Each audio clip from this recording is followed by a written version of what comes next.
हरे कृष्ण प्रभु जी। हरे कृष्ण माता जी। हरे कृष्ण प्रभु जी। हरे कृष्ण हरे कृष्ण प्रभु जी। हरे कृष्ण प्रभु जी। हरे कृष्ण प्रभु जी।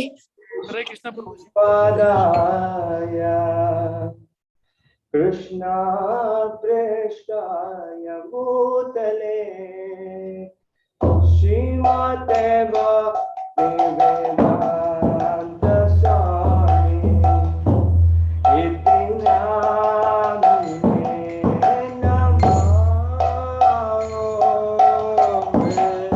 विष्णुपदाय कृष्णपृष्ठाय भूतले श्रीमते भक्तिवेदांत स्वामी इति नामिने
Ram Ram Hare Hare Hare Krishna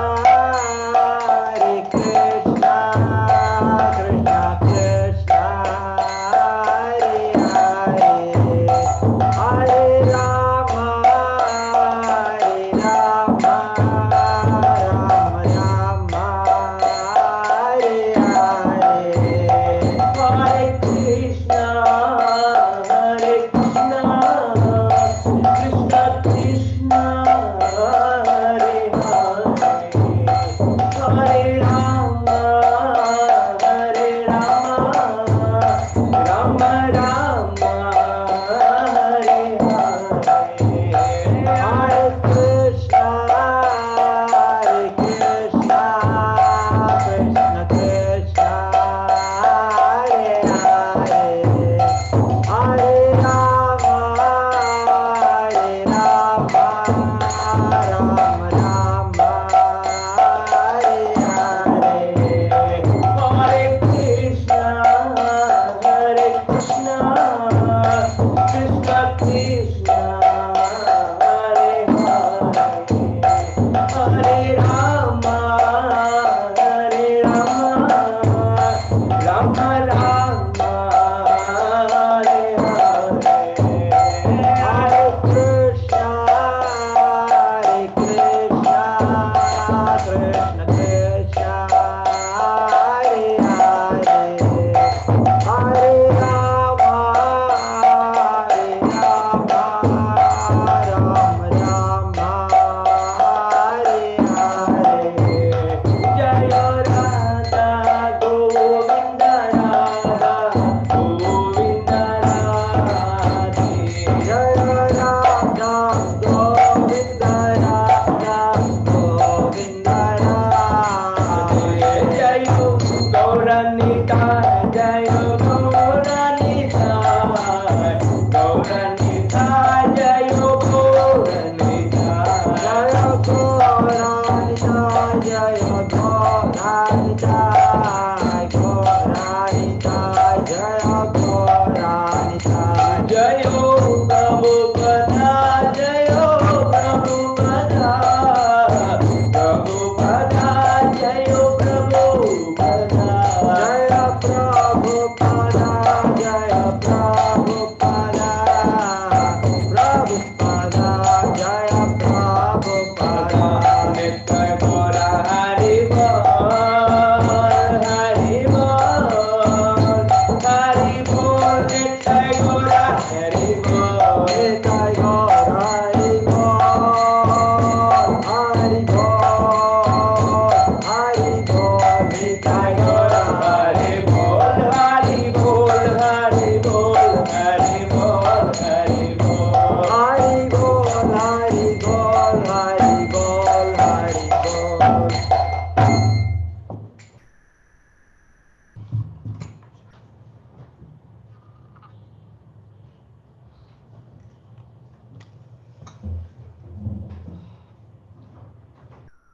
Hare Krishna ಎಲ್ಲ ಭಕ್ತರಿಗೂ हरे कृष्णा प्रभु जी हरे कृष्ण प्रभु जी हरे कृष्ण प्रभु जी हरे कृष्णा प्रभु जी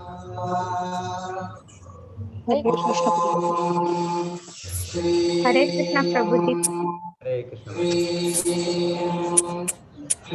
हरे कृष्णा प्रभु जी हरे कृष्ण माता जी हरे कृष्ण हरे कृष्णा प्रभु जी ओम नमो भगवते वासुदेवाय ओम नमो भगवते वासुदेवाय ओम नमो भगवते वासुदेवाय ओम नमो भगवते वासुदेवाय ओम नमो भगवते वासुदेवाय ओम नमो भगवते वासुदेवाय नारायणं नमस्कृत्य नारायणं नमस्कृत्य नरं चैव नरोत्तमम् नरं चैव नरोत्तमम् देवीं सरस्वतीं व्यासं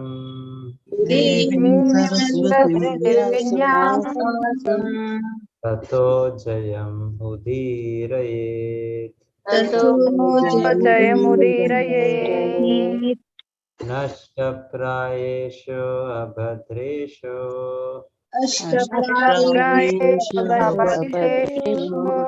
नित्यं भागवत सेवया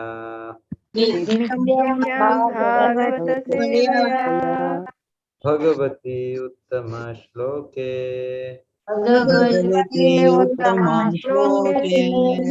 भक्तिर्भवति नैष्टिकी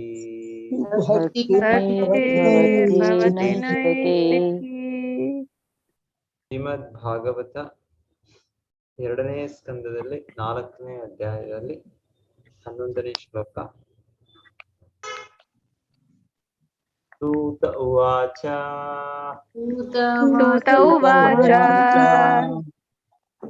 ಸೂತ ಉವಾಚ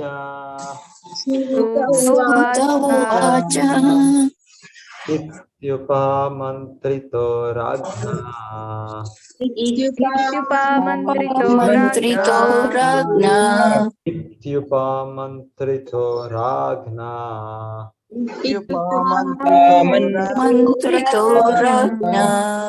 ಗುಣಾನುಕಥನೆ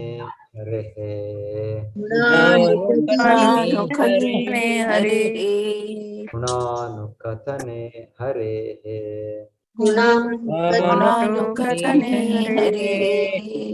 ಋಷಿಕೇಶಂ ಅನುಸ್ಮೃತ್ಯ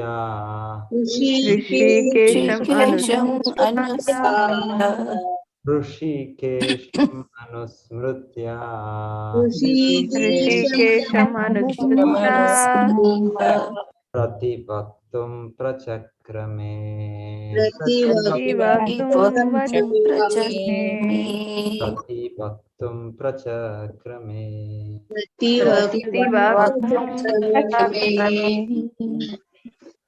हरे कृष्णा. गीता एम माता जी ओदी. हरे कृष्णा. गीता माता जी. इत्युपमन्त्रितो राज्ञा गुणानुकथेन हरे ऋषिकेशमनुस्मृत्य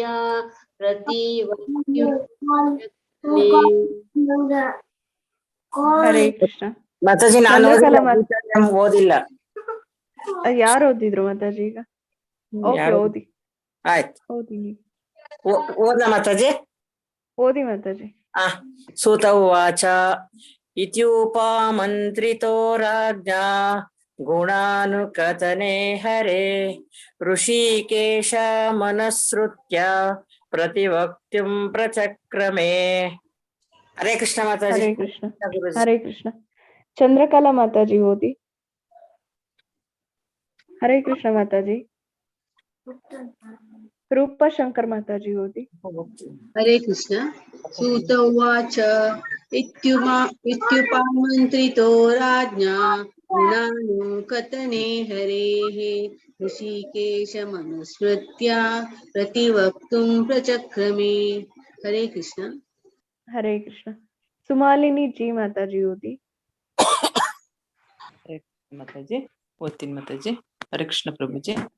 ಇತ್ಯುಪಮಂತ್ರಿತೋ ರಾಜ್ಞಾ ಗುಣಾನುಕಥನೆ ಹರೆ ಋಷಿಕೇಶ ಮನುಸ್ಮೃತ್ಯ ಪ್ರತಿವಕ್ತುಂ ಪ್ರಚಕ್ರಮೆ.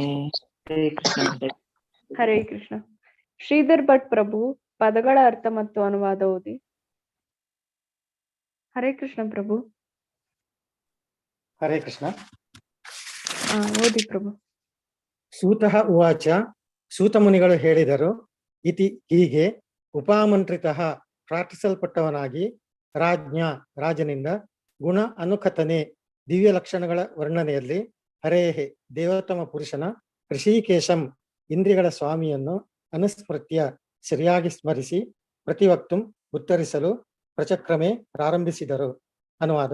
ಸೂತ ಮುನಿಗಳು ನುಡಿದರು, ಹೀಗೆ ದೊರೆಯೋ ದೇವೋತ್ತಮ ಪುರುಷನ ಸೃಷ್ಟ್ಯಾತ್ಮಕ ಶಕ್ತಿಯನ್ನು ಕುರಿತು ವಿವರಿಸಬೇಕೆಂದು ಶುಕಮುನಿಗಳನ್ನು ಕೇಳಿದಾಗ ಅವರು ಇಂದ್ರಿಯಗಳ ಒಡೆಯನನ್ನು ಶ್ರೀಕೃಷ್ಣ ಕ್ರಮಶಃ ಸ್ಮರಣೆ ಮಾಡಿ ಸೂಕ್ತವಾದ ಉತ್ತರವನ್ನು ಕೊಡಲು ಹೀಗೆ ನುಡಿದರು. ಹರೇ ಕೃಷ್ಣ. ವಿಜಯಶ್ರೀ ಕೊಲಜೆ ಮಾತಾಜಿ ಓದಿ. ಹರೇ ಕೃಷ್ಣ. ಹರೇ ಹರೇ ಕೃಷ್ಣ. ಕೃಷ್ಣ. ಭಾವಾರ್ಥ: ಭಗವದ್ ಭಕ್ತರು ಭಗವಂತನ ದಿವ್ಯ ಗುಣಗಳನ್ನು ಕುರಿತು ವಿವರಿಸುವಾಗ ಹಾಗೂ ಪ್ರವಚನಗಳನ್ನು ನೀಡುವಾಗ ತಾವು ಸ್ವತಂತ್ರವಾಗಿ ಏನನ್ನಾದರೂ ಮಾಡಬಲ್ಲೆವೆಂದು ಭಾವಿಸಿರುವುದಿಲ್ಲ. ಇಂದ್ರಿಯಗಳ ಒಡೆಯನಾದ ಪರಮಪ್ರಭುವು ಏನು ಮಾತನಾಡಬೇಕೆಂದು ಪ್ರೇರಣೆ ನೀಡುತ್ತಾನೋ ಅದನ್ನೇ ತಾವು ನುಡಿಯಲು ಸಾಧ್ಯವೆಂದು ಭಾವಿಸುತ್ತಾರೆ. ಜೀವಿಯ ಇಂದ್ರಿಯಗಳು ಅವನವಲ್ಲ, ಅವು ಪರಮಪ್ರಭುವಿಗೆ ಸೇರಿದವುಗಳೆಂದು ಭಗವಂತನ ಸೇವೆಯಲ್ಲಿ ತೊಡಗಿದಾಗ ಮಾತ್ರ ಅವುಗಳ ಸದುಪಯೋಗವಾಗುತ್ತದೆಂದು ಭಕ್ತನು ತಿಳಿದಿರುತ್ತಾನೆ. ಇಂದ್ರಿಯಗಳೇ ಸಾಧನಗಳು, ಮೂಲಧಾತುಗಳೇ ಘಟಕಾಂಶಗಳು. ಇವೆಲ್ಲವೂ ಭಗವಂತನಿಂದ ದತ್ತವಾದವು. ಆದುದರಿಂದ ವ್ಯಕ್ತಿಯೊಬ್ಬನ ಕ್ರಿಯೆ, ಮಾತು, ನೋಟ ಮೊದಲಾದವುಗಳೆಲ್ಲ ಭಗವಂತನ ನಿರ್ದೇಶನದಿಂದ ಮಾತ್ರ ಸಾಧ್ಯ. ಭಗವದ್ಗೀತೆಯು 15.15 ಇದನ್ನು ದೃಢಪಡಿಸುತ್ತದೆ. ಸರ್ವಸ್ಯ ಚಾಹಂ ಹೃದಿ ಸನ್ನಿವಿಷ್ಟೋ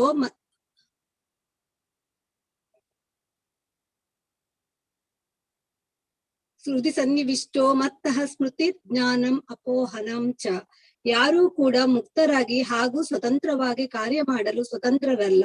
ಹೀಗಿರುತ್ತಾ ವ್ಯಕ್ತಿಯು ಕಾರ್ಯ ಮಾಡಲು ಅಥವಾ ಊಟ ಮಾಡಲು ಅಥವಾ ಮಾತನಾಡಲು ಸಹ ಭಗವಂತನ ಅನುಮತಿಯನ್ನು ಪಡೆಯಬೇಕು.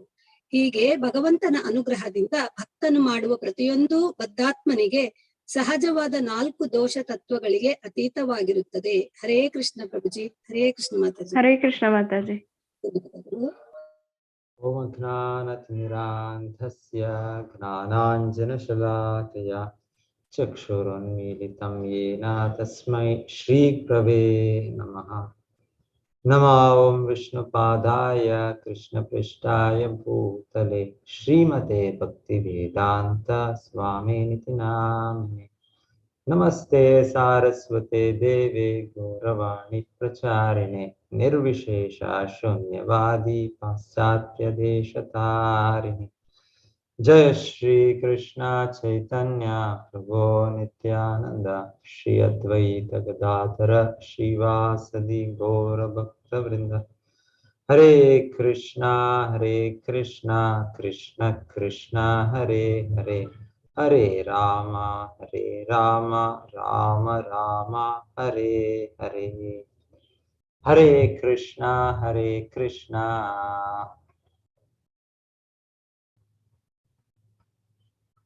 ಕೃಷ್ಣ ಕೃಷ್ಣ ಹರೇ ಹರೇ, ಹರೇ ರಾಮ ರಾಮ ರಾಮ ಹರೇ ಹರೇ. ಎಲ್ಲರನ್ನು ಮ್ಯೂಟ್ ಮಾಡಿದೀನಿ. ಓಕೆ, ಇರ್ಲಿ, ಮತ್ತೆ ಮ್ಯೂಟ್ ಮಾಡ್ತೀನಿ. ಸೊ ಹಿಂದೆ ಶ್ಲೋಕ ನಾವು ಕೇಳಿದ್ದು, ಈ ಎಲ್ಲ ಸಂದೇಹಗಳಿಂದ ಕೂಡಿದ ಪ್ರಶ್ನೆಗಳನ್ನು ದಯವಿಟ್ಟು ಪರಿಹರಿಸಿ, ಏಕೆಂದರೆ ನೀವು ವೈದಿಕ ಸಾಹಿತ್ಯದಲ್ಲಿ ಅಪಾರ ಜ್ಞಾನಿಗಳು ಮತ್ತು ದಿವ್ಯ ಸಾಕ್ಷಾತ್ಕಾರ ಹೊಂದಿದವರು ಮಾತ್ರವಲ್ಲದೆ ಭಗವಂತನ ಮಹಾನ್ ಭಕ್ತರು ಆಗಿದ್ದೀರಿ. ಆದುದರಿಂದ ನೀವು ದೇವೋತ್ತಮ ಪುರುಷರಂತೆಯೇ ಆಗಿದ್ದೀರಿ. ಸೊ ಈ ಭಾವಾರ್ಥದಲ್ಲಿ ನಾವು ನೋಡಿದ್ದು, ಶುಕಮುನಿಗಳಂತಹ ಶುದ್ಧ ಭಕ್ತರು, ಆಚಾರ್ಯರು, ಅವರು ಭಗವಂತನಿಗೆ ಭಗವಂತನ ಸಮ ಅಂತಲ್ಲ, ಇನ್ನ ಹೆಚ್ಚಾಗಿ ಅವರು ಭಗವಂತನ ಶಕ್ತಿಯನ್ನು, ಭಗವಂತನ ಕರುಣೆಯನ್ನು ಅವರು ವ್ಯಕ್ತಪಡಿಸ್ತಾರೆ. ಹಾಗೆ ನಾವು ನೆನ್ನೆ ನೋಡಿದ್ದು ಭಾವಾರ್ಥದಲ್ಲಿ 2 ಉದಾಹರಣೆಗಳು. ಹನುಮಾನ್, ಆಂಜನೇಯ. ಸೊ ಶ್ರೀರಾಮಚಂದ್ರರಿಗಿಂತ ಅವರು ಹೆಚ್ಚು ಶಕ್ತಿ ಸಾಮರ್ಥ್ಯವನ್ನು ತೋರಿಸಿದರು. ಅದೇ ರೀತಿಯಲ್ಲಿ ಅಂಬರೀಷ್ ಮಹಾರಾಜನು ದುರ್ವಾಸ ಮುನಿ ಅಂತ ವ್ಯಕ್ತಿ, ದೊಡ್ಡ ತಪಸ್ವಿ, ದೊಡ್ಡ ಯೋಗಿ. ಕೊನೆಗೆ ನಾರಾಯಣ ಹತ್ರ ಹೋದಾಗ ನಾರಾಯಣನ್ ಕೂಡ ಹೇಳಿದ್ದು, ನಾನು ಸ್ವತಂತ್ರನಲ್ಲ, ನಾನು ಕೂಡ ಏನು ಮಾಡ್ಲಿಕ್ಕಾಗಲ್ಲ, ನನ್ನ ಭಕ್ತನೇ ನಿನಗೆ ಕ್ಷಮೆ ಕೊಡ್ಬೇಕು ಅಂತ ಹೇಳಿದ್ದು. ಸೊ ಹೀಗೆ ಶುದ್ಧ ಭಕ್ತರು, ಭಗವಂತನ ಆಪ್ತ ಭಕ್ತರ ಸ್ಥಾನ, ಅವರ ಸ್ಥಿತಿ ಆಗಿರುತ್ತೆ. ಸೊ ಹೀಗೆ ಶಿಲ ಪ್ರಭುಪಾದರು ಅಂದ್ರೆ ನಮ್ಮ ಅಂತಾರಾಷ್ಟ್ರೀಯ ಕೃಷ್ಣ ಪ್ರಜ್ಞಾ ಸಂಘ ಸಂಸ್ಥಾಪನಾಚಾರ್ಯ, ಫೌಂಡರ್ ಆಚಾರ್ಯ. ಸೊ ಸಂಸ್ಥಾಪಕ ಆಚಾರ್ಯರು ಕೃಷ್ಣನಿಗೆ ಅತಿ ಪ್ರಿಯರು, ಬಹಳ ಪ್ರಿಯರು. ಹಾಗಾಗಿ ಇದು ಈ ತರ ಒಂದು ಸಂಸ್ಥೆ ಆರಂಭ ಆಗಿದ್ದು ಈ ರೀತಿಯಲ್ಲಿ ಪ್ರಚಾರ ಆಗಿರೋದು. ಕೃಷ್ಣ ಶಕ್ತಿ ವಿನಾ ತಾರೆ ನಾಹ ಪ್ರವರ್ತನ. ಸೊ ಇದು ಹೇಳಿದಾಗೆ ಕೃಷ್ಣನ ಶಕ್ತಿ ಇಲ್ಲದೆ ಈ ರೀತಿಯಾಗಿ ಒಂದು ಪಾಶ್ಚಾತ್ಯ ಜನರು ಅವರ ಸಂಪೂರ್ಣ ಏನು ವೈದಿಕ ಸಂಸ್ಕೃತಿಗೆ ಸಂಪರ್ಕನೇ ಇಲ್ಲ. ಅವರ ತಂದೆಯವರು, ಅವರ ತಾತಂದಿರು, ಅವರ ಪೀಳಿಗೆಯಲ್ಲಿ ಕೃಷ್ಣ ರಾಮ ಕೇಳಿದ್ರೋ ಇಲ್ವೋ ನಾಮವನ್ನು. ಅವರದೇ ಆದ ನಾಗರಿಕತೆ, ಅವರದೇ ಆದ ಸಂಸ್ಕೃತಿ, ಅವರದೇ ಆದ ಒಂದು ವಿಜ್ಞಾನದ ಪ್ರಗತಿ, ಸಮಾಜ ಸಂಸ್ಥೆ ಎಲ್ಲಗಳಿದ್ದರು. ಸೊ ಅವರು ಈ ಉನ್ನತ ಮಟ್ಟಕ್ಕೆ ಭಕ್ತರಾಗಿ ಬರಬೇಕು. ಅವರು ಭಕ್ತಿ ಪಥವನ್ನು ಅಷ್ಟು ತೀವ್ರವಾಗಿ, ನಮ್ಮ ಭಾರತದಲ್ಲೇ ನಾವು ಅಷ್ಟು ತೀವ್ರವಾಗಿ, ನಾವು ಅಷ್ಟು ಪ್ರಾಮಾಣಿಕವಾಗಿ ನಾವು ಅದನ್ನ ಪಾಲನೆ ಮಾಡೋದು ತುಂಬಾ ಕಡಿಮೆ ಆಗಿದೆ. ಸೊ ಹಾಗಿರುವಾಗ ಆ ತರ ಸನ್ನಿವೇಶ ಅವರು ಅಷ್ಟು ತೀವ್ರವಾಗಿ ತೆಗೆದುಕೊಂಡಿದ್ದಾರೆ. ಒಬ್ಬರು ಇಬ್ಬರು ಅಲ್ಲ, ಸಾವಿರಾರು ಜನ, ಸಾವಿರಾರು ಲಕ್ಷಾಂತರ ಜನ. ಸೊ ಇದು ಈ ರೀತಿಯಲ್ಲಿ ಕೃಷ್ಣ ಪ್ರಜ್ಞೆಯನ್ನು ಹಬ್ಬಬೇಕು ಅಂದ್ರೆ ಆ ಲಕ್ಷಣವೇ ನಮ್ಗೆ ಸಾಕು, ಆ ಒಂದು ಸಾಕ್ಷಿನೇ ಸಾಕು. ಅದನ್ನು ಮಾಡಿದ ಯಾರು, ಅದರ ಮೂಲ ಕಾರಣರಾದ್ರೆ ಯಾರು, ಸೊ ಅವರ ಒಂದು ವ್ಯಕ್ತಿತ್ವ, ಅವರ ಒಂದು ಭಕ್ತಿಯ ಶಕ್ತಿ, ಅವರು ಕೃಷ್ಣನಿಗೆ ಎಷ್ಟು ಆತ್ಮೀಯರಿರಬೇಕು. ಕೃಷ್ಣ ಶಕ್ತಿ ವಿನಾ ತಾರೇನಃ ಪ್ರವರ್ತನ ಅಂತ ಇದು ಹೇಳೋ ಮಾತಿದೆ. ಆಕ್ಚುಲಿ ನಾನು ಒಂದು ಹುಡುಕ್ತಾ ಇದ್ದೆ, ನನಗೆ ಇಲ್ಲಿ ಸಿಗ್ತಾ ಇಲ್ಲ. ಇಲ್ಲಿ ಸದ್ಯಕ್ಕೆ ಇಲ್ಲಿ ಒಂದು ಬ್ರಹ್ಮ ವೈವರ್ತ ಪುರಾಣ ಅಂತ ಒಂದು ಪುರಾಣ ಇದೆ. ಈ ಪುರಾಣಗಳು 18 ಪುರಾಣಗಳಲ್ಲಿ ಬ್ರಹ್ಮ ವೈವರ್ತ ಪುರಾಣ. ಸೊ ಆ ಬ್ರಹ್ಮ ವೈವರ್ತ ಪುರಾಣದಲ್ಲಿ ಒಂದು ಕಡೆ ಗಂಗಾದೇವಿ ಅಂದ್ರೆ ಗಂಗಾ ಮಾತೆ ಎಲ್ಲ ನದಿಗಳಲ್ಲಿ ಪವಿತ್ರ ನದಿ ಅವರು.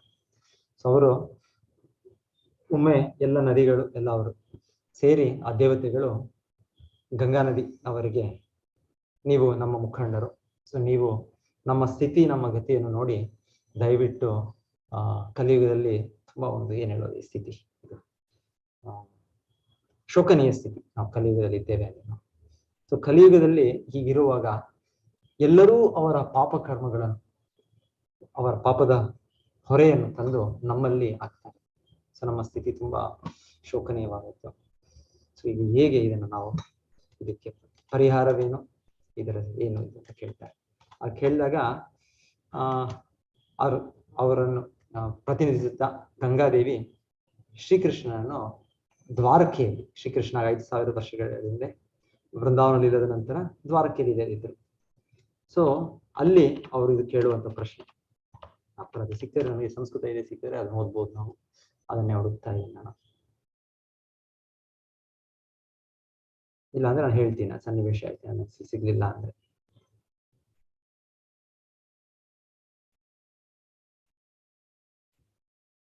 Yes, predictions of Srila Prabhupada's appearance. ಇದು ಎಸ್ ಜಯಪಾದ ಸ್ವಾಮಿ ಇದೆಯಾ? ಇದು ಇಲ್ಲ.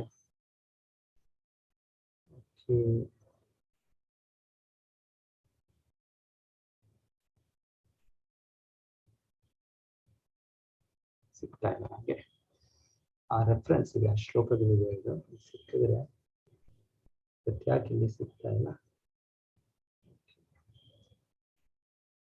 ಸೊ ಅದರಲ್ಲಿ ಏನಿವೆ ನಾನು ಹೇಳ್ಕೊಂಡು ಹೋಗ್ತೇನೆ. ಅಲ್ಲಿ ಹೇಳೋದೇನೆಂದ್ರೆ ಗಂಗಾದೇವಿ ಕೃಷ್ಣನ ಪ್ರತಿನಿಧಿಸಿ ಕೇಳುವಂಥದ್ದು, ಕಲಿಯುಗದಲ್ಲಿ ಎಲ್ಲರೂ ಅಷ್ಟು ಪಾಪದ ಹೊರೆಯನ್ನು ಹೊರದ್ದು ತೆಗೆದು ಅವರು ತಮ್ಮ ಪಾಪಗಳನ್ನು ನಮ್ಮ ನೀರಿನಲ್ಲಿ ಬಂದಾಗ ಎಲ್ಲವನ್ನು ಕೂಡ ಅವರು ಹಾಕ್ಬಿಡ್ತಾರೆ. ಎಲ್ಲವನ್ನು ಕೂಡ ಅವರು ಹಾಕ್ಬಿಡ್ತಾರೆ ಅವರು. ಇದು ಸಾಧಾರಣವಾದ ಸ್ಥಿತಿ. ನಾವು ಯಾವುದೇ ಒಂದು ತೀರ್ಥಯಾತ್ರೆಗೆ ಹೋದಾಗೋ, ತೀರ್ಥ ಸ್ಥಳಕ್ಕೆ ಹೋದಾಗೋ, ಇಲ್ಲಾಂದ್ರೆ ಒಂದು ಈ ನದಿಗಳಲ್ಲಿ ಹೋದಾಗ ನಮ್ಮ ಪಾಪಗಳನ್ನು ನಾವು ಸ್ನಾನ ಮಾಡಿದ್ರೆ ನಮ್ಮ ಪಾಪಗಳೆಲ್ಲ ಅಲ್ಲಿ ಹಾಕ್ಬಿಡ್ತೀವಿ, ಪರಿಶುದ್ಧರಾಗ್ತೇವೆ ತಾತ್ಕಾಲಿಕವಾಗಿ. ಆದ್ರೆ ಮತ್ತೆ ನಾವು ಪಾಪ ಕಾರ್ಯಗಳು ಮಾಡಿದ ತಕ್ಷಣ ಮತ್ತೆ ಹೊಸದಾಗಿ ಪಾಪಗಳು ಹಾಕ್ಕೊಳ್ತೇವೆ. ಇದು ನಮ್ಮ ಸ್ಥಿತಿ. ಸೊ ಹೀಗೆ ಸೊ ನಾವಾಗ ಕೃಷ್ಣನ ಹೇಳೋದು ಉತ್ತರಿಸೋದು, ಹೌದು ಕಲಿಯುಗದು ಇದೊಂದು ಕಾಲ ಸಮಯನೇ ಹಾಗೆ. ಹೇಗೆ ಮಳೆಗಾಲದಲ್ಲಿ ಮಳೆ ಬರದೆ ಇನ್ನೇನು ಆಗುತ್ತೆ, ಮಳೆಗಾಲದಲ್ಲಿ ಮಳೆ ಇಲ್ಲ ಅಂತ ಹೇಳಿದ್ರೆ ಅದು ಒಂದು ಏನಾದ್ರು ನಾವ್ ಹೇಳ್ಬೇಕಂದ್ರೆ ಅದೇನು ಹೊಸದು ಅಂತ ಹೇಳ್ಬೇಕು. ಮಳೆ ಬರುತ್ತೆ, ವಿಪರೀತ ಮಳೆ, ಗುಡುಗು, ಮಂಚು ಎಲ್ಲ ಬಂದೇ ಬರುತ್ತೆ, ಅದು ಮಳೆಗಾಲ. ಮತ್ತೆ ಫ್ಲಡ್ಸು ಪ್ರವಾಹ ಎಲ್ಲವೂ ಬರುತ್ತೆ, ಮಳೆಗಾಲದಲ್ಲಿ ಎಲ್ಲ ಬರುತ್ತೆ. ಅದು ಬರದೆ ಇನ್ನೇನು ಬರುತ್ತೆ ಮಳೆಗಾಲ ಅಂದ್ರೆ? ಮಳೆಗಾಲದಲ್ಲಿ ಇನ್ನು 45 ಡಿಗ್ರಿ ಬಿಸಿ ಇದು ಸೂರ್ಯ ಬರುತ್ತಾ? ಅದೆಲ್ಲ ಆಗೋದಿಲ್ಲ. ಮಳೆಗಾಲ ಅಂದ್ರೆ ಮಳೆ ಬರ್ಬೇಕು, ಅದು ಕಂಟಿನ್ಯೂಸ್ ಆಗಿ ಸತತವಾಗಿ. ಇಲ್ಲಿ ಮಂಗಳೂರಲ್ಲಿ ನಮಗೆ ಸ್ವಲ್ಪ ಅನುಭವ ಇದೆ, ಬರುತ್ತೆ. ಬಂದಾಗ 4 ತಿಂಗಳು ತುಂಬಾ ಮಳೆ ಇರುತ್ತೆ, ವಿಪರೀತ ಮಳೆ ಇರುತ್ತೆ. ಸೊ ಇದು ಮಳೆಗಾಲ. ಅದೇ ರೀತಿ ಕಲಿಯುಗ ಅಂದ್ರೆ ಈ ತರ ಎಲ್ಲ ಪಾಪಕೃತ್ಯಗಳು ಹೇಳೋದು. ಪರೀಕ್ಷಿತ ಮಹಾರಾಜರು ಒಂದು ಪ್ರವೇಶ ಆಗ್ಲಿಕ್ಕೆ ಬಿಡ್ಲಿಲ್ಲ, ಅಷ್ಟು ರೀತಿಯಲ್ಲಿ ಅವರು ಕಾರ್ಯನಿರ್ವಹಣೆ ಮಾಡಿದ್ದವರು. ಆದರೆ ಅವರ ನಂತರ ಕಲಿಯುಗದ ಪ್ರಭಾವ ಫುಲ್ ಫೋರ್ಸ್ ಶುರು ಆಯ್ತು. ಸೊ ಈ ಕಲಿಯುಗ ಅಂದ್ರೆ ಇದೆ. ಸೊ ಅವ್ರು ಹೇಳೋದು, ಕೃಷ್ಣ ಹೇಳೋದು ಗಂಗಾದೇವಿ ಅವ್ರಿಗೆ, ಹೌದು ಕಲಿಯುಗ ಪ್ರಾರಂಭದಲ್ಲಿ ಇದು ಆಗ್ಲೇ ಆಗ್ಬೇಕಿತ್ತು, ಇದು ಸಹಜ. ಆದ್ರೆ 5000 ವರ್ಷಗಳ ನಂತರ 5000 ವರ್ಷ ಯಾವುದು ಕಲಿಯುಗದ ನಂತರ ಶುರು ಆಗುತ್ತೆ ಒಂದು ಸುವರ್ಣ ಸಮಯ. ಇದು ಸತ್ಯಯುಗದ ರೀತಿಯಲ್ಲಿ ಈ ಸಮಯ ಇರುತ್ತೆ ಅಂತ ಹೇಳೋದು. ಇನ್ನು ನೋಡಿ ಇಲ್ಲಿ ಅಷ್ಟು ಸಿಗ್ತಾ ಇದೆ ಈಗ. ಓಕೆ, ಇವಾಗ ಇದು ಕಾಣಿಸಿದ್ರೆ ನೋಡಿ, ನೀವೆಲ್ಲ ನೋಡ್ಬೋದು. ಇದು ಚಿಕ್ಕ ಮಾಡ್ತೀನಿ, ಟ್ರೈ ಮಾಡ್ತೀನಿ. ಶ್ರೀ ಭಗವಾನ್ ವಾಚ ಖಲೆ 5 ವರ್ಷಾಣಿ ತಿಷ್ಟ ಭೂತಲೆ ಪಾಪಾನಿ ಪಾಪಿನೋ ಯಾನಿ ತುಭ್ಯಂ ದಾಸ್ಯಂತಿ ಸ್ನಾನತಃ. ಇವಾಗ ಕಾಣುತ್ತೇನೋ ಎಲ್ಲರಿಗೂ? ಇಲ್ಲ, ಇದು ಕೂಡ ಕಾಣ್ತಾ ಇಲ್ಲ, ಎಲ್ಲ ಚಿಕ್ಕದಾಗಿ ಈಗ ಹೇಗಿತ್ತು.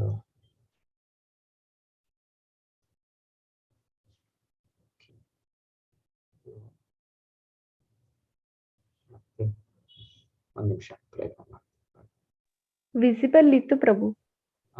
ಸ್ವಲ್ಪ ಚಿಕ್ಕದಾಗಿ ಕಾಣ್ತಾ ಇದೆ ಅನ್ಸುತ್ತೆ. ಇದು ಹೇಗೆ ದೊಡ್ಡದಾಗಿ ಅಂದ್ರೆ ಝೂಮ್ ಮಾಡ್ಕೋಬಹುದು ನಾವು? ಮಾಡ್ಕೊಳ್ಬೋದು ಎಲ್ಲರೂ? ನಾವು ಮಾಡ್ಕೋಬಹುದು.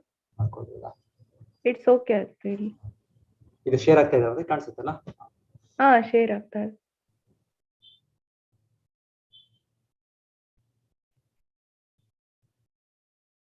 ಈಗ ನೋಡಿ ಮಾತಾಡಿ. ಈಗ ಸರಿ ಅಲ್ಲ?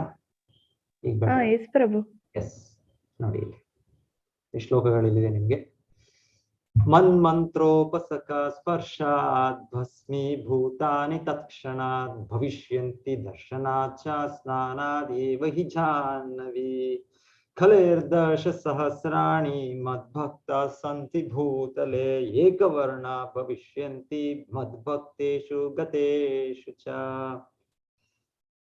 ಇಲ್ಲಿ 2-3 ಶ್ಲೋಕ ಕೊಟ್ಟಿದ್ದಾರೆ ಅಷ್ಟೇ ಇಲ್ಲಿ, ಇಲ್ಲಾಂದ್ರೆ ಇನ್ನದೇ ತುಂಬಾ ದೊಡ್ಡ ವಿವರಣೆ ಇದೆ. ಈ ವಿವರಣೆಗಳು ಇದೇನಂದ್ರೆ ಇಲ್ಲಿ ಬ್ರಹ್ಮವೈವರ್ತ ಪುರಾಣದಲ್ಲಿ ಹೇಳ್ತಾ ಇರೋದು, ಕೃಷ್ಣ ಹೇಳೋದು ಕಲಿಯುಗದಲ್ಲಿ 5000 ವರ್ಷಗಳು ಪಾಪಗಳು ತುಂಬಾ ಆಗ್ತಾರೆ. ನಾವು ಕೂಡ ನೋಡಿದ್ವಿ ತುಂಬಾ, ಎಷ್ಟು ಅಂದ್ರೆ ಭಾರತಕ್ಕೆ ಎಷ್ಟು ಕಡೆಯಿಂದ ಎಲ್ಲೆಷ್ಟು ಜನ ದಾಳಿ ಮಾಡಿದ್ದು, ಎಲ್ಲ ವೈದಿಕ ಸಂಸ್ಕೃತಿ ಸಂಪೂರ್ಣ ಪತನವಾಯಿತು. ನಮ್ಮ ಭಾರತದಲ್ಲಿ ಅಷ್ಟೇ ಅಲ್ಲ, ವೈದಿಕ ಸಂಸ್ಕೃತಿ ಅನ್ನೋದು 5000 ವರ್ಷಗಳ ಹಿಂದೆ ಸಂಪೂರ್ಣ ವಿಶ್ವವನ್ನು ಆವರಿಸಿತ್ತು. ಆ ವಿಶ್ವದ ರಾಜ ಮಹಾರಾಜ ಸಾಮ್ರಾಟ್ ಈ ಹಸ್ತಿನಾಪುರ ನವದೆಹಲಿಯಿಂದ ಅಲ್ಲಿ ಅವ್ರು ಆಳ್ವಿಕೆ ಮಾಡ್ತಾ ಇದ್ರು, ಈ ಮಹಾರಾಜ ಪರೀಕ್ಷಿತರಂತ ಮಹಾರಾಜ ರಾಜರ್ಷಿ. ತದನಂತರ ಅದಷ್ಟು ಎಷ್ಟು ಇದು ಬಿತ್ತು ಅಂದ್ರೆ ಏನ್ ಇತಿಹಾಸ ಅಂತಾನೆ ಗೊತ್ತಿಲ್ಲ. ಇವಾಗ ಕೇಳಿದ್ರೆ ಆಧುನಿಕ ಇತಿಹಾಸಗಾರರಿಗೆ 2000, 3000, 4000 ವರ್ಷಗಳ ಹಿಂದೆ ಅವ್ರು ಹೇಳ್ತಾರೆ ಡಾರ್ಕ್ ಏಜಸ್ ಅಂತ. ಯಾವ್ದು ಡಾರ್ಕ್ ಏಜಸ್ ಇಲ್ಲ, ನಮ್ಮ ತಿಳಿವಳಿಕೆ ಡಾರ್ಕ್ ಅಷ್ಟೇ. ನಾವು ಅಂಧಕಾರದಲ್ಲಿ ಅಜ್ಞಾನದಲ್ಲಿದ್ದೇವೆ ಅಷ್ಟೇ. ಇದಕ್ಕೆ ಇತಿಹಾಸ ಇದೆ, ಚರಿತ್ರೆ ಇದೆ. ಹೇಳೋದು ಅದು ಕಲಿಯುಗದ ಪ್ರಭಾವದಿಂದ ಅಷ್ಟು ಮಟ್ಟಿಗೆ ಒಂದು ನಾಗರಿಕತೆ, ಒಂದು ಸಿವಿಲೈಸೇಷನ್ ಬದಲಾವಣೆ ಎಷ್ಟು ಮಟ್ಟಿಗೆ ಅಂದ್ರೆ ಇವರು ಹೊಸದಾಗಿ ಏನೇನೋ ಇಂಡಸ್ ವ್ಯಾಲಿ ಸಿವಿಲೈಸೇಷನ್ ಅಂತೆ, ಹರಪ್ಪ ಸಿವಿಲೈಸೇಷನ್ ಎಲ್ಲ ಹೊಸ ಒಂದು ಏನ್ ಹೇಳೋದು, ಒಂದು ಊಹಾಪೋಹಗಳು ಇಟ್ಕೊಂಡು ಈ ರೀತಿಯಾಗಿ ಜನರು ಮಂಗಗಳಿಂದ ಮಾನವರಾದ್ರು ಅನ್ಕೊಳ್ಳೋದು, ಏನೇನೋ ಅನ್ಕೊಂಡು ಬಿಟ್ಟಿದ್ದಾರೆ. ಇದೆಲ್ಲ ಅಜ್ಞಾನ, ಸಂಪೂರ್ಣ ಅಜ್ಞಾನದ ಒಂದು ಪ್ರಭಾವ ಅಷ್ಟೇ. ಸೊ ಎನಿವೆ, ಇದು 5000 ವರ್ಷಗಳ ಹಿಂದೆ. ಇವಾಗ ಜ್ಯೋತಿಷ್ ಶಾಸ್ತ್ರ ಪ್ರಕಾರವಾಗಿ ನೋಡಿದ್ರೆ ಕೃಷ್ಣನ ಸಮಯ, ಮಹಾಭಾರತದ ಸಮಯ, ಮಹಾಭಾರತದ ವಿವರಣೆಗಳಿವೆ, ಆ ನಕ್ಷತ್ರಗಳು, ಆ ಗ್ರಹಗಳು, ಅದು ಎಲ್ಲ 5000 ವರ್ಷಗಳ ಹಿಂದೆ ಇವರು ವೇದವ್ಯಾಸ ರಚನೆ ಮಾಡಿದ್ದು. ಕೃಷ್ಣ ಹುಟ್ಟಿದ್ದು ಈ ದಿವಸ ಅಷ್ಟಮಿ, ಕೃಷ್ಣ ಜನ್ಮಾಷ್ಟಮಿ, ರೋಹಿಣಿ ನಕ್ಷತ್ರದಲ್ಲಿ. ಅದನ್ನು ಲೆಕ್ಕ ಮಾಡಿದ್ರು ಕೂಡ ಅದು 5100 ವರ್ಷಗಳ ಹಿಂದೆ ಎಕ್ಸಾಕ್ಟ್ ಆಗಿ ಬರುತ್ತೆ. ಇದು ಒಂದು ಕಡೆ ಅಲ್ಲ, ಮಹಾಭಾರತದಲ್ಲಿ 40 ಎಷ್ಟೋ ಕಡೆ ಆ ಒಂದು ಆ ಸಮಯದ ಈ ದಿನ ಮಹಾಭಾರತದ ಯುದ್ಧ ಪ್ರಾರಂಭ ಆಯಿತು. ಗೀತಾ ಜಯಂತಿ ಈಗಲೂ ಕೂಡ ಆಚರಿಸ್ತೇವೆ ನಾವು. ಸೊ ಹೀಗೆ ಆ ಲೆಕ್ಕ ಇದೆ ಜ್ಯೋತಿಷ್ ಶಾಸ್ತ್ರ ಪ್ರಕಾರವಾಗಿ. ಇದೆಲ್ಲ 5000 ವರ್ಷಗಳ ಹಿಂದೆ ಆ ಸ್ಪಷ್ಟ ಅದೇ ದಿವಸ ಅದೇ ವರ್ಷ ಆಗಿದ್ದು ಅಂತ ನೀವು ಲೆಕ್ಕ ಮಾಡಿ. ಸೊ ಈ ರೀತಿಯಲ್ಲಿ ಇದೆ, ಇದು ವೈಜ್ಞಾನಿಕವಾದದ್ದು. ಅದು ತಿಳಿದೆ ನಾವು ಅದೊಂದು ಕಟ್ಟುಕತೆ, ಮಹಾಭಾರತ ಅದು ನಡೆದದ್ದಲ್ಲ. ಆಗ ಮನುಷ್ಯರು ಮಂಗಗಳಾಗಿದ್ರು, ಆಮೇಲೆ ಮನುಷ್ಯರಾದ್ರು. ಇದೆಲ್ಲ ನಾವು ಈ ರೀತಿಯಾಗಿ ಒಂದು ಹುಚ್ಚನ್ನು ಮಾತಾಡ್ತಾರೆ ನೋಡಿ. ಒಂದ್ಸಲ ಹೇಳ್ತಾರೆ ಹುಚ್ಚರು, ನಾವು ನೋಡ್ತೀವಿ ಒಂದು ಹುಚ್ಚ ಆಸ್ಪತ್ರೆಗೆ ಹೋದಾಗ್ಲೂ ಇನ್ನೊಂದಕ್ಕೂ ಅವ್ರು ಏನ್ ಮಾತಾಡ್ತಾರೋ ಅವ್ರಿಗೆ ಗೊತ್ತಿಲ್ಲ ಅವ್ರಿಗೆ. ಸೊ ಆ ರೀತಿಯಲ್ಲಿ ಒಂದೊಂದ್ಸಲ ವಿಜ್ಞಾನಿಗಳಂತ ಅಂದ್ಕೊಂಡವ್ರು, ಇನ್ನೊಬ್ರು ಅನ್ಕೊಂಡವ್ರು, ಇತಿಹಾಸಗಾರರು ಅನ್ಕೊಂಡವ್ರು ಈ ತರ ಹುಚ್ಚರ ರೀತಿ ಮಾತಾಡ್ತಾರೆ. ಈ ತರ ತತ್ವಗಳು, ಈ ತರ ಒಂದು ಇತಿಹಾಸವನ್ನು ಅವರು ಹೇಳ್ತಾರೆ. ಇಲ್ಲ, ಇತಿಹಾಸ ಇದೆ. 5000 ವರ್ಷಗಳ ಹಿಂದೆ ಕೃಷ್ಣನು ಬ್ರಹ್ಮವೈವರ್ತ ಪುರಾಣದಲ್ಲಿ ಇದು ಹೇಳ್ತಾ ಇರೋ ಮಾತು ವೇದವ್ಯಾಸರು ಅದನ್ನ ಬರೆದಿಟ್ಟಿದ್ದಾರೆ, ವೇದವ್ಯಾಸರು. ಸೊ ಅಲ್ಲಿ ಹೇಳ್ತಾ ಇರೋದು ಹೀಗೆ 5000 ವರ್ಷಗಳು ಇದು ನಡೆಯುತ್ತೆ. ನಂತರ ಮಂತ್ರೋಪಹಾಸಕ, ನನ್ನ ಮಂತ್ರ, ನನ್ನನ್ನು ನನ್ನ ಮಂತ್ರ, ನನ್ನ ನಾಮದಿಂದ ಪೂಜಿಸುವಂತ ಭಕ್ತಿಗಳು ಬರ್ತಾರೆ. ಅದರಲ್ಲೂ ಈಗ ಸ್ಪಷ್ಟವಾಗಿ ಹೇಳ್ತಾರೆ ಹೆಚ್ಚಾಗಿ ಈ ಮಂತ್ರೋಪಾಸಕ ಅನ್ನೋದು ಎಕ್ಸಾಕ್ಟ್ ಆಗೋದು ಶ್ರೀಲ ಪ್ರಭುಪಾದರನ್ನೇ ಅದನ್ನ ಸೂಚಿಸ್ತಾ ಇದೆ ಅಂತ ಬಹಳ ಭಕ್ತರು ಹೇಳ್ತಾ ಇದ್ದಾರೆ. ಯಾಕಂದ್ರೆ 5000 ವರ್ಷಗಳು ನೀವು ಲೆಕ್ಕ ಮಾಡಿದ್ರೆ ಶ್ರೀಲ ಪ್ರಭುಪಾದರ ಜನ್ಮದ ಸಮಯ ಬರುತ್ತೆ. 125 ವರ್ಷ ಆಯ್ತು ಶ್ರೀಲ ಪ್ರಭುಪಾದರದ್ದು, 1996. ಆ ಸಮಯಕ್ಕೆ ನೋಡಿದ್ರೆ ನೀವು 5000 ವರ್ಷಗಳು ಮೊರಾರ್ಲೆಸ್ ಆ ಸಮಯಕ್ಕೆ ಬರುತ್ತೆ. ಸೊ ಹಾಗಾಗಿ ಶ್ರೀಲ ಪ್ರಭುಪಾದರ ಬಗ್ಗೆನೇ ಇದು ಹೇಳಿರೋದು ಅಂತ ಹೇಳ್ತಾ ಇದೆ. ಅಷ್ಟೇ ಅಲ್ಲ, 500 ವರ್ಷಗಳ ಹಿಂದೆ ಶ್ರೀ ಚೈತನ್ಯ ಮಹಾಪ್ರಭು ಕೃಷ್ಣನೇ ಅವತರಿಸಿದ್ದು. ಅವತರಿಸಿದಾಗ ಚೈತನ್ಯ ಭಾಗವತ ಅನ್ನೋ ಗ್ರಂಥದಲ್ಲಿ ಅವರ ಭಕ್ತರೊಬ್ಬರು ಕೇಳೋದು, ಚೈತನ್ಯ ಭಾಗವತ ಚೈತನ್ಯ ಮಂಗಳದಲ್ಲೂ, ನೀವು ಬಂದಿರಿ, ನೀವು ಅವತಾರ ಮಾಡಿದಿರಿ, ನೀವು ಲೋಕೋದ್ಧಾರಕರು, ಸ್ವತಃ ಕೃಷ್ಣನೇ. ಆದರೆ ನೀವು ಕೇವಲ ಭಾರತ ಪ್ರಾಂತ್ಯದಲ್ಲಿ ನೀವು ಎಲ್ಲ ಜನರನ್ನು ಉದ್ಧರಿಸಿದಾಗೆ ಕಾಣ್ತಾ ಇದೆ. ವಿಶ್ವಾದ್ಯಂತ ಯಾರು ಮಾಡ್ತಾರೆ ಈ ಕಾರ್ಯ? ಸೊ ಆಗ ಚೈತನ್ಯ ಮಹಾಪ್ರಭು ಹೇಳುದು, ಮೋರ ಸೇನಾಪತಿ ಭಕ್ತ, ನನ್ನ ಒಬ್ಬೊಬ್ಬ ಭಕ್ತನು ಬರ್ತಾರೆ, ಅವರು ಸೇನಾಪತಿ ಭಕ್ತ. ಎಷ್ಟೋ ಭಕ್ತರಿಗೆ ಅವರು ಕಮಾಂಡರ್ ಇನ್ ಚೀಫ್, ಸೇನಾಧಿಪತಿ ಅವರು ಮಾರ್ಗದರ್ಶನ ಕೊಡ್ತಾರೆ, ಅವರು ಆದೇಶ ಕೊಡ್ತಾರೆ, ಹೀಗೆ ಹೀಗೆ ಹೀಗೆ. ಸೊ ಅವ್ರು ಬರ್ತಾರೆ, ಅವ್ರು ಮಾಡ್ತಾರೆ ಕೆಲಸ. ಸೊ 500 ವರ್ಷಗಳ ಹಿಂದೆ. ಸೊ ಇದು ತುಂಬಾ ಚೆನ್ನಾಗಿದೆ. ಆಕ್ಚುಲಿ ಶ್ರೀಲ ಪ್ರಭುಪಾದರಿಗೆ ಕೆಲವು ಜನ ಇದಕ್ಕೆ ಸೂಚನೆಯಾಗಿ ಕೇಳಿರೋ ಪ್ರಶ್ನೆಗಳು ಕೂಡ ಇದೆ. ಪ್ರಭುಪಾದರು ಒಂದು ಲೆಕ್ಚರ್ ಹೇಳ್ತಾರೆ, someone tells that I am that personality ಅಂತ ಹೇಳ್ತಾರೆ ಶ್ರೀಲ ಪ್ರಭು. ಆಕ್ಚುಲಿ ನೇರವಾಗಿ ಶ್ರೀಲ ಪ್ರಭುಪಾದರು ಹೇಳೋದು ಅಂದ್ರೆ ಅದು ಅವರ ನಮ್ರ ಸ್ವಭಾವ ಶ್ರೀಲ ಪ್ರಭುಪಾದರು. ಹಾಗಾಗಿ ಅವರು ಹೇಳ್ದೇ ಇರೋ ಅದು ಕೂಡ ಇಲ್ಲಿ ಕೊಟ್ಟಿದ್ದಾರೆ ಅನ್ಕೊಳ್ತೀನಿ. ಈ ಆರ್ಟಿಕಲ್ ಇದೆ, ಅದು ಇನ್ನೊಂದು ಆರ್ಟಿಕಲ್ ನೋಡ್ಬೇಕಾ? ಓಕೆ, ಇನ್ನೊಂದು ಆರ್ಟಿಕಲ್ ಇದೆ, ಒಬ್ಬರು ಶ್ರೀಲ ಪ್ರಭುಪಾದ ಶಿಷ್ಯರು, ಅದು ತುಂಬಾ ಚೆನ್ನಾಗಿ ಬರೆದಿದ್ದಾರೆ ಅವ್ರ ಆರ್ಟಿಕಲ್. ಪೌಂಡರಾಚಾರ್ಯ ಸೀರೀಸ್ ಅಂತ ಆ ಲೆಕ್ಚರ್ಸ್ ಕೂಡ ಇರುತ್ತೆ. ಅವ್ರ ಹೆಸರು ನನಗೆ ಸರಿಯಾಗಿ ಬರ್ತಾ ಇಲ್ಲ. ಅವರು ತುಂಬಾ ಚೆನ್ನಾಗಿ ಅದರ ವಿವರಣೆ ಅವರಿಂದಾನೇ ನಾವು ಕೂಡ ಮೊದಲಾಗಿ ಕೇಳಿದ್ದೀವಿ ಈ ವಿಷಯ. ಸೊ ಅದು ಒಂದು ಶ್ರೀಕೃಷ್ಣನೇ 5000 ವರ್ಷಗಳ ಹಿಂದೆ ಹೇಳೋದು. ಕಲಿಯುಗದಲ್ಲಿ 5000 ವರ್ಷಗಳ ನಂತರ ಸತ್ಯಯುಗದ ರೀತಿಯಲ್ಲಿ ಧರ್ಮದ ಪ್ರಚಾರ ಆಗುತ್ತೆ. ಮತ್ತೆ ಆಗ ಮಂತ್ರೋಪಾಸಕರು ಅಂತ ಭಕ್ತರು ಬಂದಾಗ ನಿಮ್ಮ ಪಾಪದ ಹೊರೆ ಏನಿದೆ ಅದೆಲ್ಲವನ್ನು ಅವರು ತೆಗೆದುಕೊಂಡ್ಬಿಡ್ತಾರೆ. ಸಾಧಾರಣವಾಗಿ ನಾನು ಹೋಗಿ ಸ್ನಾನ ಮಾಡಿದ್ರೆ, ಇಲ್ಲಿ ನೇತ್ರಾವತಿ ನದಿ ಇದೆ, ಗಂಗಾ ನದಿ ಇದೆ, ನನ್ನ ಪಾಪಗಳನ್ನ ಅದಕ್ಕೆ ಹಾಕ್ತೆ. ಆದರೆ ಇಂಥ ಆಚಾರ್ಯರು, ಇಂಥ ಶುದ್ಧ ಭಕ್ತರು ಬಂದಾಗ ಏನಾಗುತ್ತೆ, ಅವರು ಸ್ನಾನ ಮಾಡಿದಾಗ ನಾವೆಲ್ಲ ತುಂಬಿಸಿದ ಪಾಪಗಳನ್ನ ಅದನ್ನ ಅವರು ತೆಗಿತಾರೆ. ಅಷ್ಟು ತೀರ್ಥಿ ಕುರುವಂತಿ ತೀರ್ಥಾನಿ, ತೀರ್ಥ ವ್ಯಕ್ತಿಗಳು ತೀರ್ಥವನ್ನು ಸೃಷ್ಟಿ ಮಾಡ್ತಾರೆ. ಸೊ ಆಗ ಗಂಗಾ ನದಿಗೆ ಕಲಿಯುಗದಲ್ಲೂ ಕೂಡ ನಮಗೆ ಸ್ವಲ್ಪ ಸಮಯ, 10,000 ವರ್ಷಗಳ ಸಮಯ ನಮಗೆ ಈ ಕಲಿಯುಗದ ಇದು ಪ್ರಭಾವ ಇರೋದಿಲ್ಲ ಅಂತ ಅವ್ರಿಗೆ ತಿಳಿಸಿತ್ತು. ಸೊ ಅಲ್ಲಿ ಅದೊಂದು ಸನ್ನಿವೇಶ ಶ್ರೀಲ ಪ್ರಭುಪಾದರ ಬಗ್ಗೆ. ಎರಡನೇದು ಚೈತನ್ಯ ಮಹಾಪ್ರಭು ಸಾಕ್ಷಾತ್ ಹೇಳಿರೋದು 500 ವರ್ಷಗಳ ಹಿಂದೆ. ಮೂರನೆಯದು ಇನ್ನ ಹೇಳ್ತಾರೆ ನಮಗೆ ತಿಳಿದಿರೋ ಮಟ್ಟಿಗೆ ಶ್ರೀಲ ಪ್ರಭುಪಾದರ ಗುರುಗಳ ಗುರು ಭಕ್ತಿ ವಿನೋದ್ ಠಾಕೂರ್. ಸೊ ಭಕ್ತಿ ವಿನೋದ್ ಠಾಕೂರ್ ದೊಡ್ಡ ಆಚಾರ್ಯರು. ಅವರು ಕೂಡ 18ನೇ ಶತಮಾನ 19ನೇ ಶತಮಾನ ಶ್ರೀಲ ಪ್ರಭುಪಾದ ಹುಟ್ಟೋ ಮುಂಚೆನೆ ಅವರು ರಚನೆ ಮಾಡಿರೋ ಪುಸ್ತಕಗಳಲ್ಲಿ ಒಂದು ಪುಸ್ತಕ ಹೇಳೋದವರು, very soon there will be personality who will spread the message of lord Chaitanya around the world. So ಸದ್ಯದಲ್ಲೇ ಈಗ ಒಬ್ಬ ಮಹಾನ್ ಭಕ್ತರು, ಮಹಾತ್ಮರು ಒಬ್ಬರು ಜನ್ಮಿಸಲಿದ್ದಾರೆ. ಅವರು ಈ ಚೈತನ್ಯ ಮಹಾಪ್ರಭುವಿನ ಸಂದೇಶವನ್ನು, ಕೃಷ್ಣ ಸಂದೇಶವನ್ನು ವಿಶ್ವಾದ್ಯಂತ ಪ್ರಚಾರ ಮಾಡ್ತಾರೆ. ಈ ಮಾತನ್ನು 150 ವರ್ಷಗಳಿಂದ ಹೇಳಿದ್ರೆ ಯಾರು ಒಪ್ತಾ ಇದ್ರು? ಭಾರತೀಯ ದೇಶ ಇದು ದೇಶ ಬಗೂ ಇರಲಿಲ್ಲ.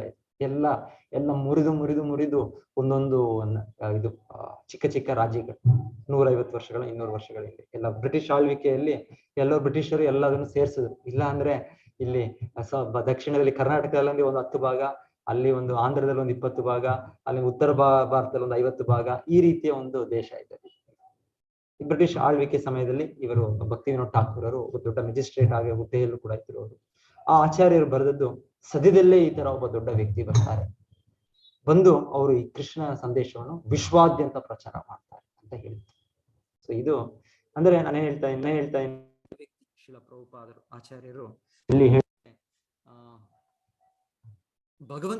ಭಗವಂತನ ಕೃಪೆಯಿಂದ ಅವರು ಈ ತರ ಒಂದು ಅಸಾಧಾರಣವಾಗಿ ಚಟುವಟಿಕೆ ಅಸಾಧಾರಣವಾಗಿ ಅವರು ಪ್ರಚಾರ ಮಾಡ್ತಾರೆ. ಚೈತನ್ಯ ಮಹಾಪ್ರಭು ಸಾಕ್ಷಾತ್ ಕೃಷ್ಣನೇ. ಸೊ ಇವಾಗ ಹೇಳ್ತೀನಿ, ಸೃಷ್ಟಿಯ ಕಾರ್ಯನೂ ಅಷ್ಟೇ. ಸೃಷ್ಟಿಯ ಕಾರ್ಯ ಯಾರಿಂದ ಆಗುತ್ತೆ? ಮಹಾವಿಷ್ಣುವಿಂದ ಆಗುತ್ತೆ. ಮಹಾವಿಷ್ಣುವಿನ ನಂತರ ಗರ್ಭೋದಕಶಾಹಿ ವಿಷ್ಣು ಅವ್ರ ನಂತರ ಬರೋದು ಬ್ರಹ್ಮದೇವರು. ಸೊ ಮೂಲ ಸೃಷ್ಟಿಕರ್ತ ಮಹಾವಿಷ್ಣು, ತದನಂತರ ಸೃಷ್ಟಿಕರ್ತ ಕಾರ್ಯವನ್ನು ಗರ್ಭೋದಕಶಾಹಿ ವಿಷ್ಣು ಕಾರ್ಯನಿರ್ವಹಣೆ ಮಾಡ್ತಾರೆ. ಆದರೆ ಅದರ ನಂತರ ಮಾಡೋದು ಬ್ರಹ್ಮ. ಸೊ ಬ್ರಹ್ಮನ ಆದೇಶದ ಮೇರೆಗೆ ಸಂಪೂರ್ಣ ಸೃಷ್ಟಿಯ ಕಾರ್ಯಗಳು ಆಗ್ತವೆ. ಸೊ ಬ್ರಹ್ಮದೇವರೇ ಎಲ್ಲ ಲೋಕಗಳನ್ನ ಸೃಷ್ಟಿ ಮಾಡೋದು, ಎಲ್ಲ ಜೀವಿಗಳ ದೇಹಗಳನ್ನು ಸೃಷ್ಟಿ ಮಾಡೋದು, ಏನೇನ್ ನಾವು ನೋಡ್ತೀವಿ ಜಡ ಮಾಡೋದು ಬ್ರಹ್ಮದೇವರೇ. ಸೊ ಆದ್ರೆ ಮೂಲ ಸೃಷ್ಟಿಕರ್ತ ಮಹಾವಿಷ್ಣು. ಸೊ ಹೀಗೆ ಪ್ರತಿಯೊಂದು ಕೂಡ ಈ ಒಂದು ಧರ್ಮದ ಪ್ರಚಾರ, ಧರ್ಮದ ಸ್ಥಾಪನೆ ಕೂಡ ಈ ರೀತಿಯಲ್ಲಿ ಆಗೋದು ಇದು ಭಗವಂತನಿಂದನೇ ಆರಂಭ ಆಗುತ್ತೆ ಮೊದಲಿಗೆ. ಆದ್ರೆ ನಂತರ ಭಗವಂತನ ಶುದ್ಧ ಭಕ್ತರಿದ್ದಾರೆ, ಆ ಶುದ್ಧ ಭಕ್ತರು ಆ ಕಾರ್ಯವನ್ನು ನಡ್ಸ್ಕೊಂಡು ಹೋಗ್ತಾರೆ. ಶ್ರೀ ಚೈತನ್ಯ ಮಹಾಪ್ರಭು ಬಂದರು. ಶ್ರೀ ಚೈತನ್ಯ ಮಹಾಪ್ರಭು ಸಂಪೂರ್ಣ ದಕ್ಷಿಣ ಭಾರತಕ್ಕೆ ಬಂದಾಗ ಅವರು ಪ್ರಚಾರ ಮಾಡಿದ್ರು. ಬೆಂಗಾಲ್ನಲ್ಲೂ ಕೂಡ ಪ್ರಚಾರ ಮಾಡಿದ್ರು. ಮುಖ್ಯವಾಗಿ ನಿತ್ಯಾನಂದ ಪ್ರಭುಗಳಿಗೆ ಹೇಳಿದ್ರು. ಉತ್ತರ ಭಾರತದಲ್ಲಿ ವೃಂದಾವನ ಪ್ರವಾಸದಲ್ಲಿ ಹೋದಾಗ ಅಲ್ಲಿ ಜಾರಿಖಂಡ ಪ್ರಾಂತ್ಯದ ಕಾಡಿನಲ್ಲಿ ಕ್ರೂರ ಮೃಗಗಳನ್ನು ಕೂಡ ಅವರು ಭಕ್ತರಾಗಿ ಮಾಡಿ ತೋರಿಸಿದ್ರು. ಅದು ಸಾಧ್ಯವಾಗುವಂತ ಕಾರ್ಯ. ಸೊ ಅದು ಚೈತನ್ಯ ಮಹಾಪ್ರಭು ಮಾಡಿದ್ರು. ಆದ್ರೆ ನಂತರ ಈಗ ಅದನ್ನು ಇನ್ನ ವಿಶ್ವಾದ್ಯಂತ ತೆಗೆದುಕೊಂಡು ಹೋಗಿದ ಒಂದು ಕ್ರೆಡಿಟ್ ಅದು ಅವರ ಶುದ್ಧ ಭಕ್ತರಾದ ಶ್ರೀಲ ಪ್ರಭುಪಾದರಿಗೆ ಸೇರ್ಬೇಕಾಗುತ್ತೆ. ಅಂದ್ರೆ ಅವರ ಶಕ್ತಿ ನಾವು ನೋಡ್ಬೋದು. ಮತ್ತೆ ಒಂದ್ ಕಡೆ ಭಕ್ತರು ಕೇಳ್ತಾರೆ ಶ್ರೀಲ ಪ್ರಭುಪಾದರಿಗೆ, ಇದು ಗೀತೆಯಲ್ಲೂ ಕೂಡ ಕೃಷ್ಣ ಹೇಳೋದಿದೆಯಲ್ಲ, ಬಹುನಾಂ ಜನ್ಮನಾಮಂತೆ, ನನ್ನ ಶುದ್ಧ ಭಕ್ತನಾಗೋದಂದ್ರೆ ಎಷ್ಟೋ ಜನ್ಮಗಳ ನಂತರ ಆಗೋದು. ಮನುಷ್ಯಾಣಾಂ ಸಹಸ್ರೇಶು ಕಶ್ಚಿತ್ ಸಿದ್ಧಯೇ ಯಥಾಮಪಿ ಸಿದ್ಧಾನಾಂ ಕಶ್ಚಿನ್ ಮಾಂ ವೇತಿ ತತ್ವತಃ. ಕೃಷ್ಣನ ಅರ್ಥ ಮಾಡ್ಕೊಳ್ಳೋದು ಅಷ್ಟು ಸುಲಭ ಅಲ್ಲ. ಎಷ್ಟೋ ಸಾವಿರಾರು ಲಕ್ಷಾಂತರ ಮಂದಿಯಲ್ಲಿ ಎಲ್ಲೋ ಸ್ವಲ್ಪ ಜನ ಅರ್ಥ ಮಾಡ್ಕೊಳ್ತಾರೆ. ಸೊ ಹೀಗಿರುವಾಗ ನೀವು ಹೀಗೆ ಹರೇ ಕೃಷ್ಣ ಮತವನ್ನು ಜಪಿಸಿ ಪರಿಪೂರ್ಣತೆಯನ್ನು ಪಡಿಬಹುದು ಅಂತ ಹೇಳ್ತಾ ಇದ್ದೀರಾ, ಭಗವದ್ಧಾಮವನ್ನು ಸೇರ್ಬೋದು ಅಂತ ಹೇಳ್ತಾ ಇದ್ದೀರಾ. ಇದು ತುಂಬಾ ಕಷ್ಟ ಅಲ್ಲ? ಶ್ರೀಲ ಪ್ರಭುಪಾದರು ಹೇಳ್ತಾರೆ, ಇಲ್ಲ ಕಷ್ಟ, ನೇರವಾದ ಮಾರ್ಗ ತುಂಬಾ ಕಷ್ಟ. ಆದ್ರೆ ನನ್ನ ಹತ್ರ ಹೇಳ್ತೀವಲ್ಲ, ಒಂದೊಂದು ಮನೆಗೆ ಫ್ರಂಟ್ ಡೋರ್ ಕೀ ಇರುತ್ತೆ, ಬ್ಯಾಕ್ ಡೋರ್ ಕೀ ಇರುತ್ತೆ. ಸೊ ನಾನು ಹಿಂದಿನ ಬಾಗಿಲ ಚಾವಿಯನ್ನು ಇಟ್ಕೊಂಡ್ಬಂದಿದ್ದೇನೆ, ಗೋಲೋಕಧಾಮ ವೈಕುಂಠಧಾಮದ್ದು. ಸೊ ನೀವು ನನ್ನನ್ನು ಅನುಸರಿಸಿ ನಾನು ಕರ್ಕೊಂಡು ಹೋಗ್ತೇನೆ. ಇದು ಶುದ್ಧ ಭಕ್ತರ ಅವರ ಒಂದು ಶಕ್ತಿ, ಅವರ ಒಂದು ಕರುಣೆ, ಭಗವಂತನ ಕರುಣೆ ಇವರ ಮೂಲಕ ವ್ಯಕ್ತವಾಗುತ್ತೆ. ಸೊ ಶ್ರೀಲ ಪ್ರಭುಪಾದರು. ಸೊ ಪ್ರಭುಪಾದರು ಬರೆದ ಪತ್ರ ಇದೆ ಒಂದು, ಅದು ಕೂಡ ನೀವು ಓದ್ಬೋದು.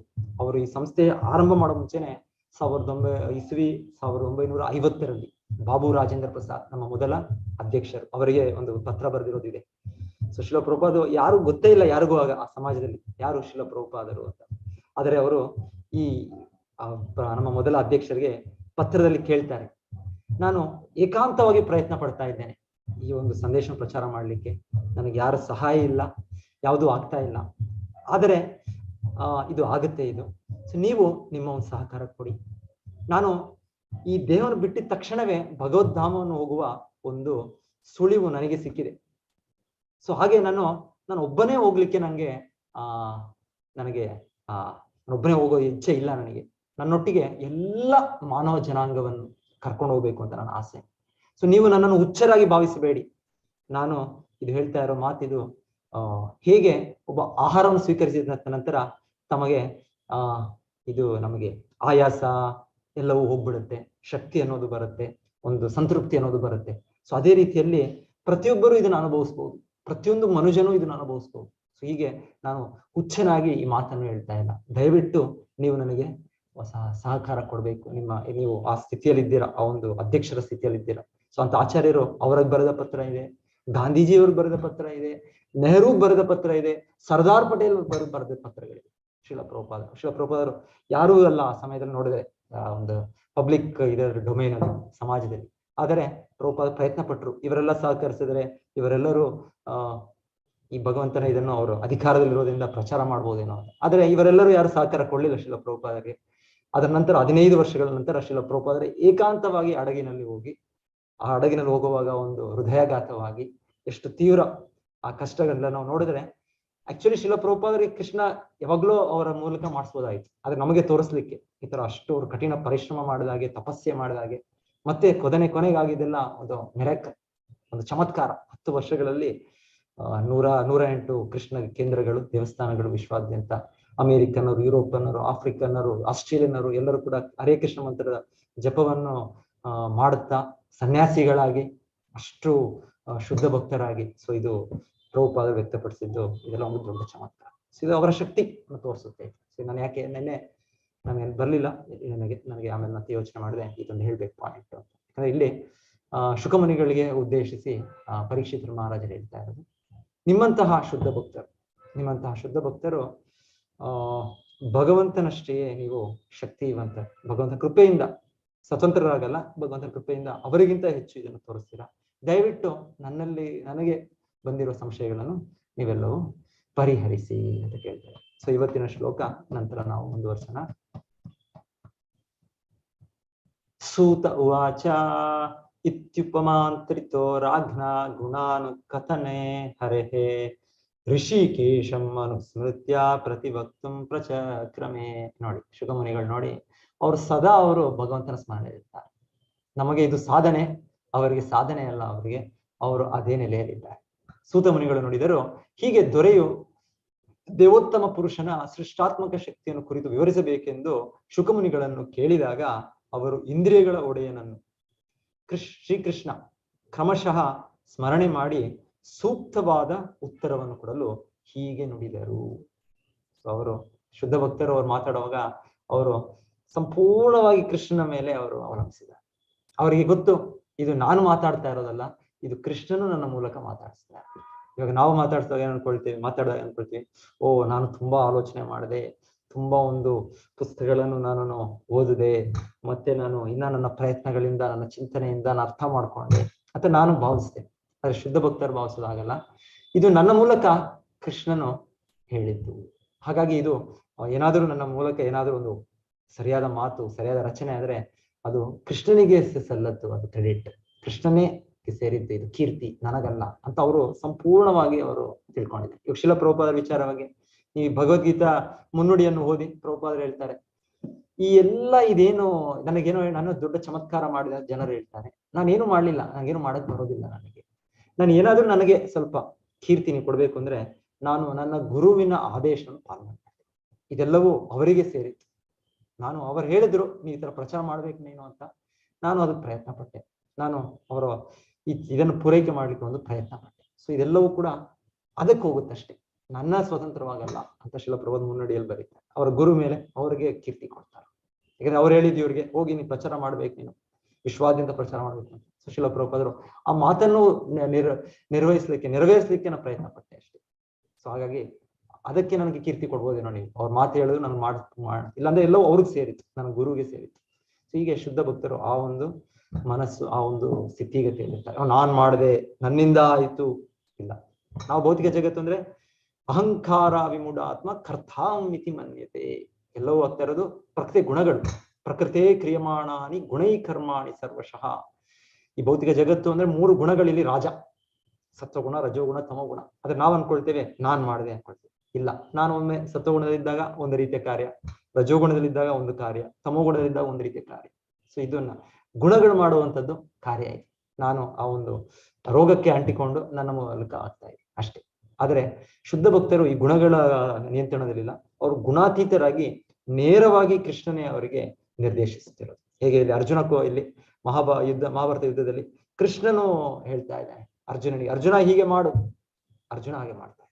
ಹೀಗೆ ಅರ್ಜುನನಿಗೆ ಕೃಷ್ಣನು ಕೂತು ಅಲ್ಲಿ ನಿರ್ದೇಶನ ಕೊಟ್ಟ ಹಾಗೆ ಶುದ್ಧ ಭಕ್ತರಿಗೆ ಪರಮಾತ್ಮನಾಗಿ ಕೃಷ್ಣನು ಅವರ ಒಂದೊಂದು ಚಟುವಟಿಕೆಗಳು, ಅವರು ಮಾತಾಡುವುದು, ಅವರು ನಡೆಯುವುದು, ಪ್ರತಿಯೊಂದು ಕೃಷ್ಣನು ಅವರಿಗೆ ಆದೇಶ ಇದು ಕೊಡ್ತಾನೆ. ಸೊ ಅದು ಶುದ್ಧ ಭಕ್ತರ ಒಂದು ಪ್ರಿವಿಲೇಜ್ ಅಂತ ಹೇಳ್ಬೋದು. ಅವರಿಗೆ ಇರುವ ಒಂದು ಭಗವಂತನ ಕೃಪೆ, ಭಗವಂತನ ಆತ್ಮೀಯ ಸಂಬಂಧದಲ್ಲಿ ಅವರಿಗೆ ಆ ರೀತಿಯಲ್ಲಿ ಆಗುತ್ತೆ. ಸೊ ಎಲ್ಲ ಆಚಾರ್ಯರು, ದೊಡ್ಡ ದೊಡ್ಡ ಆಚಾರ್ಯರು ಅವರು ಮಾಡಿರೋ ಒಂದು ಇದನ್ನು ಅವರು ಸ್ವಂತ ಅವರು ಇದು ತಗೊಳ್ಳೋದಿಲ್ಲ, ನಾನು ಮಾಡಿದೆ ಹೀಗೆ ಮಾಡಿದೆ ಅಂತ. ಅವರು ತಕ್ಷಣವೇ ಕೃಷ್ಣನಿಗೆ ಕೊಟ್ಟಿರ್ತಾರೆ. ಗೀತೆಯಲ್ಲೂ ಕೂಡ ನಾವು ಕೇಳೋದು, ಕೃಷ್ಣ ಹೇಳೋದು 18ನೇ ಅಧ್ಯಾಯದಲ್ಲಿ 5 ಕಾರಣಗಳಿವೆ ಪ್ರತಿಯೊಂದು ಕೆಲಸ ಆಗ್ಬೇಕು ಅಂದ್ರೆ. ಒಂದು ಒಬ್ಬ ವ್ಯಕ್ತಿ, ಇನ್ನೊಂದು ಇಂದ್ರಿಯಗಳು, ಇನ್ನೊಂದು ಪ್ರಯತ್ನ, ಇನ್ನೊಂದು ಸ್ಥಳ, ಕೊನೆಗೆ ಪರಮಾತ್ಮ.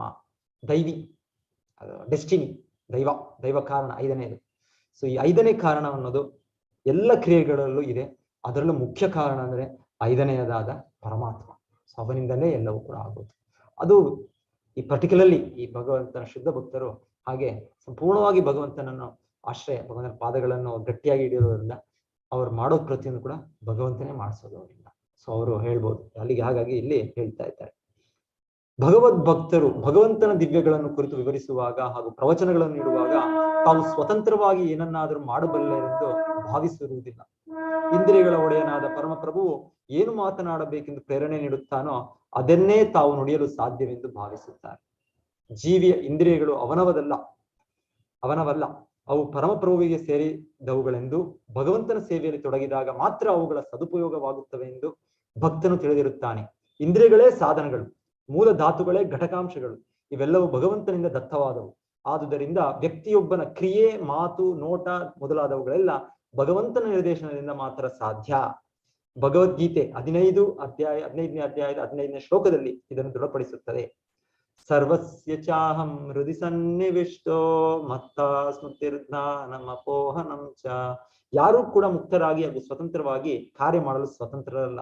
ಹೀಗಿರುತ್ತಾ ವ್ಯಕ್ತಿಯು ಕಾರ್ಯ ಮಾಡಲು ಅಥವಾ ಊಟ ಮಾಡಲು ಅಥವಾ ಮಾತನಾಡಲು ಸಹ ಭಗವಂತನ ಅನುಮತಿಯನ್ನು ಪಡೆಯಬೇಕು. ಸೊ ಎಷ್ಟು ಚೆನ್ನಾಗಿ ಪ್ರಭುಪಾದರು ನಮಗೆ ಮಾರ್ಗದರ್ಶನ ಕೊಡ್ತಾ ಇರೋದು. ನಾವ್ ಏನ್ ಮಾಡಿದ್ರು, ನಾವ್ ಊಟ ಮಾಡ್ತೇವೆ, ನಾವು ಮಾತಾಡ್ತೇವೆ, ನಾವ್ ಏನ್ ಮಾಡಿದ್ರು, ಏನ್ ಕಾರ್ಯ ಮಾಡಿದ್ರು ಏನ್ ಮಾಡ್ಬೇಕು? ಕೃಷ್ಣನ ಅನುಮತಿಯನ್ನು ಪಡೆದು ನಾವು ಮಾಡ್ಬೇಕು.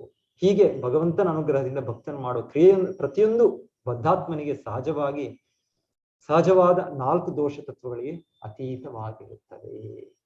ಸೊ ಹೀಗೆ ನಾವು ನಮ್ಮ ದಿನಚರಿ ಕಾರ್ಯನಿರ್ವಹಣೆ ಮಾಡಬೇಕು. ಸೊ ಚೈತನ್ಯ ಚರಿತಾಮೃತಕಾರರಿದ್ದಾರೆ ಯಾರವರು? ಕೃಷ್ಣದಾಸ್ ಕವಿರಾಜ ಗೋಸ್ವಾಮಿ, ಶುದ್ಧ ಭಕ್ತರು, ದೊಡ್ಡ ಆಚಾರ್ಯರು. ಸೊ ಅವರು ಎಷ್ಟು ವಯಸ್ಸಲ್ಲಿ ಅವರು ಇದು ಚೈತನ್ಯ ಚರಿತಾಮೃತ ರಚನೆ ಮಾಡಿದ್ದು ಅಂದ್ರೆ ಅವರ ವಯಸ್ಸು 88. ಇವಾಗ ನಾವು 88ನೇ ವಯಸ್ಸಲ್ಲಿ ಏನಾದ್ರು ಈ ತರ ಒಂದು ದೊಡ್ಡ ಗ್ರಂಥವನ್ನು ಬರೀರಿ ಅಂದ್ರೆ ಇದನ್ನ ಬರೆಯೋದಿರ್ಲಿ, ಇದನ್ನ ಓದಿ ಅರ್ಥ ಮಾಡ್ಕೊಳ್ಳೋದೇ ಕಷ್ಟ ಇದೆ. ಸೊ ಈ ರೀತಿಯಲ್ಲಿ ಅವರು 88ನೇ ವಯಸ್ಸಲ್ಲಿ ಭಗವಂತನ ಆದೇಶ, ಅವರ ಭಕ್ತರ ಮೂಲಕ ಆದೇಶವಾದದ್ದು ಅವರಿಗೆ, ಕೃಷ್ಣದಾಸ್ ಕವಿರಾಜ ಗೋಸ್ವಾಮಿ ಅವರಿಗೆ ಈ ತರ ಚೈತನ್ಯ ಚರಿತಾಮೃತ. ಭಗವಂತ ಶ್ರೀ ಚೈತನ್ಯ ಮಹಾಪ್ರಭು ಬಗ್ಗೆ ಎಷ್ಟೋ ಗ್ರಂಥಗಳು ಅವ್ರ ಭಕ್ತರು ಬರೆದಿರ್ತಾರೆ. ಆದ್ರೆ ಇನ್ನ ಹೆಚ್ಚಾಗಿ ಇನ್ನ ಒಂದು ನೋಟ್ಸ್ ಅದೆಲ್ಲ ಇರ್ತವೆ, ಅದನ್ನ ಸೇರಿಸಿ ನೀವು ವಿವರಿಸ್ಬೇಕು ಅಂತ ಅವರ ಎಲ್ಲ ಭಕ್ತರು ಆ ಸಮಯದಲ್ಲಿ ಅವರು ಆದೇಶ ಕೊಡ್ತಾರೆ. ಸೊ ಇವ್ರ ನಂತರ ಮದನ್ ಮೋಹನ ದೇವರು, ಭಗವಂತನ ಮದನ್ ಮೋಹನ ವಿಗ್ರಹ ಬೃಂದಾವನದಲ್ಲಿ ಅವರಿಗೆ ಮೊದಲೇ ಅವರ ಅನುಮತಿ ಪಡೀಲಿಕ್ಕೆ ಹೋಗ್ತಾರೆ. ಸೊ ಹೇಳ್ತಾರೆ, ಆಗ ಅವರು ಹೋದಾಗ ಅವ್ರ ಆರತಿ ನಡೀತಾ ಇರುತ್ತೆ. ಇವರು ಪ್ರಾರ್ಥನೆ ಮಾಡಿರ್ತಾರೆ, ಭಗವಂತನೇ ನಿಮ್ಮ ಆದೇಶ ಇದ್ಯಾ, ನಿಮ್ಮ ಅನುಮತಿ ಇದ್ಯಾ ನಾನು ಈ ರಚನೆ ಮಾಡ್ಲಿಕ್ಕೆ ಅಂತಂದಾಗ ಭಗವಂತನ ಇದರಿಂದ ಹಾರ ಕೆಳಗೆ ಬೀಳುತ್ತೆ ಅಂತ ಹೇಳ್ತಾರೆ. ಭಗವಂತನ ಆರತಿ ನಡೆಯುತ್ತೆ. ಮತ್ತೆ ಆ ಪೂಜಾರಿ ತಂದು ಆ ಹಾರವನ್ನು ಇವರಿಗೆ, ಎಷ್ಟೋ ಜನ ಇರ್ತಾರೆ ಅಲ್ಲಿ, ಆದ್ರೆ ಆಹಾರವನ್ನು, ಆ ಪ್ರಸಾದವನ್ನು ಇವರಿಗೆ ಬಂದು ಹಾಕ್ತಾರೆ. ಸೊ ಅವರಿಗೆ ನಾನು ಈ ಒಂದು ಕಾರ್ಯವನ್ನು ಮಾಡೋ ಮುಂಚೆ ಅನುಮತಿಗೋಸ್ಕರ ಬಂದೆ, ಭಗವಂತನು ತನ್ನ ಪ್ರಸಾದ ಈ ಒಂದು ಹಾರವನ್ನು ನನಗೆ ಕೊಟ್ಟರು. ಸೊ ಅದೇ ಕನ್ಫರ್ಮ್ ನೀವು ಮಾಡು, ನಿಮಗೆ ಮಾಡ್ಬೇಕು ಅಂತ. ಸೊ ಅವರು ರಚನೆ ಮಾಡೋಕ್ಕೆ ಪ್ರಾರಂಭ ಮಾಡ್ತಾರೆ. ಪ್ರಾರಂಭ ಮಾಡೋರು ಹೇಳ್ತಾರೆ, ನಾನು ತುಂಬಾ ವಯಸ್ಸಾಗಿದೆ, ನನಗೆ ಈಗ ಕಣ್ಣುಗಳು ಸರಿಯಾಗಿ ಕಾಣೋದಿಲ್ಲ, 88 ವಯಸ್ಸು, ಕಣ್ಣುಗಳು ಸರಿಯಾಗಿ ಕಾಣೋದಿಲ್ಲ, ಕೈಗಳು ನಡುಗ್ತಾ ಇವೆ. ಕೈಗಳು ಕೂಡ ನಮಗೆ ವಯಸ್ಸಾದ್ಮೇಲೆ, ಹೆಚ್ಚಿದಾದ್ಮೇಲೆ ಒಂದೊಂದು ರೋಗಗಳಿವೆ, ಆಗ ಕೈಗಳು ನಡುಗೋದಿರುತ್ತೆ, ಎಲ್ಲ ಟ್ರೆಮರ್ಸ್ ಅಂತ ಹೇಳ್ತೇವೆ. ಸೊ ಅವ್ರು ಹೇಳ್ತಾರೆ, ಇದು ಅದ್ಭುತವಾದದ್ದು, ಹೇಗೆ ನನ್ನಿಂದ ಈ ರೀತಿಯ ಒಂದು ಇದು ಸಾಹಿತ್ಯ ರಚನೆ ಆಗ್ತಾ ಇದೆ, ಇದು ಹೇಗಾಗ್ತಾ ಇದೆ ನನಗೆ ಗೊತ್ತಾಗ್ತಾ ಇಲ್ಲ. ನನಗೆ ಸರಿಯಾಗಿ ಕಣ್ಣು ಕಾಣೋದಿಲ್ಲ, ಸರಿಯಾಗಿ ಕೈಗಳು ಆಡೋದಿಲ್ಲ ನನಗೆ, ಆದರೆ ಈ ರೀತಿಯ ಒಂದು ಗ್ರಂಥ ಚೈತನ್ಯ ಚರಿತಾಮೃತ ಇದು ತುಂಬಾ ಒಂದು ಹೇಳ್ತಾರೆ, ಈಗ ಆಧುನಿಕವಾಗಿ ರಚನೆಯಾದ ಒಂದು ಉನ್ನತವಾದ ಗ್ರಂಥ ಚೈತನ್ಯ ಚರಿತಾಮೃತ. ಶ್ರೀಲ ಪ್ರಭುಪಾದರು ಹೇಳ್ತಾರೆ, ಭಗವದ್ಗೀತೆ ಅನ್ನೋದು ನಮಗೆ ABCD ಇದ್ದ ಹಾಗೆ. ABCD ಇಲ್ಲ ಅಂದ್ರೆ ಒಂದು ಗ್ರಾಜುಯೇಷನ್ ಅಂತಾನು ಹೇಳ್ಬೋದು ಒಂದು ರೀತಿಯಲ್ಲಿ. ಅದರ ನಂತರ ನಾವು ಭಾಗವತವನ್ನು ಓದ್ಬೇಕು. ಈಗ ಭಾಗವತನ ಓದ್ತಾ ಇದ್ದೀವಿ, ಅದು ಪೋಸ್ಟ್ ಗ್ರಾಜುಯೇಷನ್. ಇದರ ನಂತರ PhD ಅನ್ನೋದು ಚೈತನ್ಯ ಚರಿತಾಮೃತ. ಸೊ ಆ ಗ್ರಂಥವನ್ನು ರಚನೆ ಮಾಡಿದಾಗ ಅವರು ಆಚಾರ್ಯರು, ಅವರ ವಯಸ್ಸು ತುಂಬಾ ಆಗಿತ್ತು, ಆದರೆ ಅವ್ರು ಹೇಳ್ತಾರೆ, ಇದು ಹೇಗಾಗ್ತಾ ಇದೆ, ಇದು ಕೃಷ್ಣನ ಇಚ್ಛೆಯಿಂದ ಇದಾಗ್ತಾ ಇರೋದು ಅಂತ. ಅದು ಸೊ ಹೌದು, ಪ್ರತಿಯೊಂದು ಶುದ್ಧ ಭಕ್ತರು ರಚನೆ ಮಾಡೋದು ಕೃಷ್ಣನೇ ಬಂದು ಅವರಿಗೆ ಅವರ ಮೂಲಕ ಮಾಡಿಸುವಂಥದ್ದು. ಸೊ ಹಾಗೆ ಇಲ್ಲಿ ಶುಕಮುನಿಗಳು ಕೂಡ ಇಲ್ಲಿ ಅವರು ಮಾತಾಡೋದು ಪ್ರಾರಂಭ ಮಾಡೋ ಮುಂಚೆ ಅವರು ಭಗವಂತನ ಸ್ಮರಿಸಿ ಭಗವಂತನಿಗೆ ಪ್ರಾರ್ಥನೆ ಮಾಡಿ ಮತ್ತೆ ಅವರು ಈಗ ವಿವರಣೆಯನ್ನು ಪ್ರಾರಂಭಿಸ್ತಾರೆ. ಹರೇ ಕೃಷ್ಣ. ಎಲ್ಲ ಭಕ್ತರಿಗೂ ಧನ್ಯವಾದಗಳು. ಹರೇ ಹರೇ ಕೃಷ್ಣ ಪ್ರಭು. ಪ್ರಭುಜಿ. ಹರೇ ಕೃಷ್ಣ ಹರೇ ಪ್ರಭುಜಿ. ಕೃಷ್ಣ ಪ್ರಭುಜಿ. ಹರೇ ಕೃಷ್ಣ ಪ್ರಭುಜಿ.